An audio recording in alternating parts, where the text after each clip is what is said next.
Donc, bienvenue sur ce live, donc premier live sur Instagram et en simultané sur TikTok.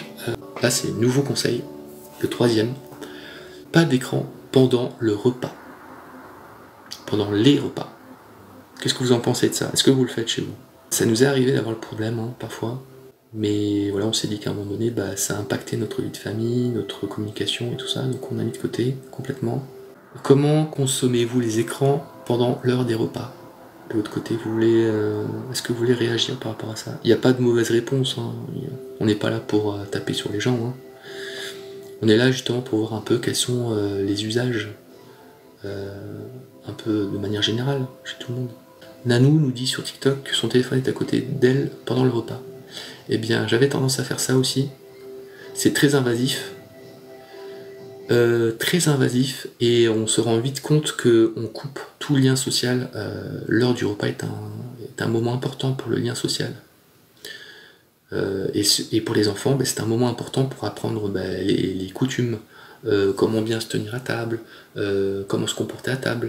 Et donc si on leur montre qu'on est sur notre téléphone lors du repas, et ben là, on va sur une pente glissante, je vous le dis.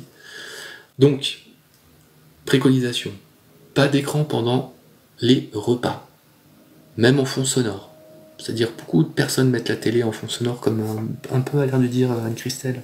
Mais effectivement, même en fond sonore, il faut éviter pendant les repas pour permettre à l'enfant d'être attentif à son état de satiété.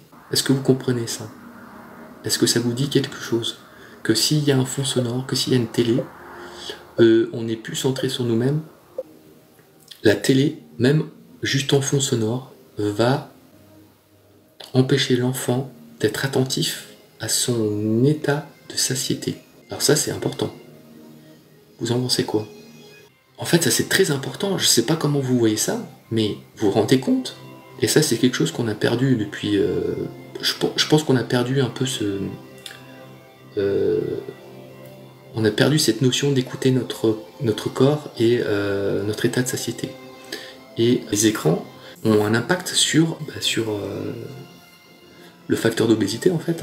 Il y a beaucoup de corrélations entre le nombre d'heures d'exposition aux écrans et l'obésité. Et on a tendance à penser que c'est parce qu'on reste assis à ne rien faire parce qu'on regarde les écrans, mais en fait, pas que. C'est aussi le fait que si on regarde les écrans pendant qu'on mange, eh bien, l'attention est complètement orientée sur l'écran et on n'est plus relié à notre état de satiété. Très important. Je sais pas ce que vous en pensez, mais ça a un impact vraiment, vraiment, vraiment important. Ouais, je vais vous réveiller un petit peu, je vais vous mettre du tempo upbeat. La télé, pendant les repas, va empêcher de mettre en place un dialogue avec sa famille, tous assis autour de la table. Il n'y aura plus ce dialogue qui permettra d'accroître le champ lexical de l'enfant.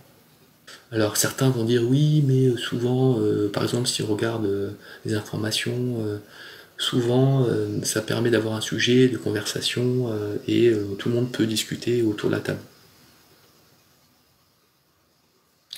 Ouais, je l'entends, mais des sujets de conversation, on peut aussi en avoir sans allumer la télé. Et d'ailleurs plus centré sur le vécu des enfants ou de chaque personne. Est-ce que tu as entendu une blague qui t'a fait rire aujourd'hui? Est-ce que tu as aidé quelqu'un? Est-ce que tu as été utile pour quelqu'un? Est-ce que quelqu'un t'a aidé?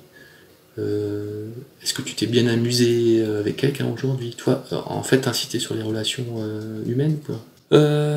Alors, donc ça c'était troisième conseil, pas d'écran pendant les repas en famille. Donc on a dit pourquoi, pour être relié à son état de satiété et pour permettre une meilleure communication avec les siens.